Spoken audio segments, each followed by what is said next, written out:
संयुक्त अरब अमीरात के शासक शेख खलीफा बिन जायद अल नहान अब नहीं रहे।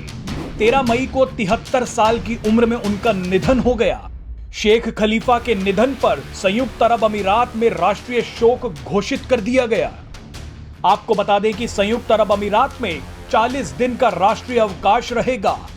इस दौरान संयुक्त अरब अमीरात का झंडा आधा झुका रहेगा।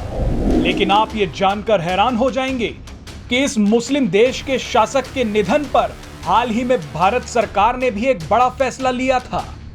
शेख खलीफा के निधन पर भारत ने भी तिरंगे को आधा झुका दिया और उस दिन मनोरंजन का कोई भी आधिकारिक कार्यक्रम नहीं किया गया। आपको जानकारी दे दें कि राष्ट्रीय ध्वज को आधा झुकाना राष्ट्रीय या राजकीय शोक का प्रतीक है। शेख खलीफा को आधुनिक संयुक्त अरब अमीरात का निर्माता कहा जाता था और भारत के साथ मजबूत रिश्तों के लिए भी उन्हीं को श्रेय जाता था। आपको बता दें कि भारत और संयुक्त अरब अमीरात के बीच दोस्ती नए मुकाम पर पहुंच गई है। हाल ही में भारत और संयुक्त अरब अमीरात ने एक comprehensive economic partnership agreement sign किया है। इसे फ्री ट्रेड एग्रीमेंट भी कहा जा रहा है, जिसके तहत आने वाले 5 सालों में हमारे देश का व्यापार $100 बिलियन से ऊपर होगा। यह शायद पहला मौका होगा कि किसी मुस्लिम देश के साथ भारत इतनी बड़ी डील कर रहा है।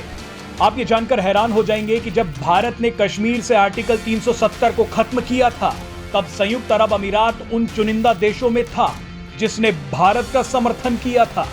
संयुक्त अरब अमीरात को कभी पाकिस्तान का करीबी देश माना जाता था, लेकिन मोदी सरकार की नीतियों के चलते वो भारत का पक्का साथी बन गया है। पाकिस्तान के होश तो तब उड़ गए जब संयुक्त अरब अमीरात ने कश्मीर में भारी निवेश का फैसला कर लिया।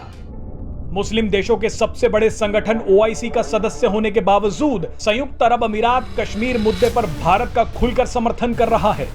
आपको यह भी जानकारी दे दें कि भारत और संयुक्त अरब अमीरात के संबंध इतने गहरे हो चुके हैं कि अब संयुक्त अरब अमीरात की राजधानी अबू धाबी में भी भव्य मंदिर का निर्माण किया जा रहा है।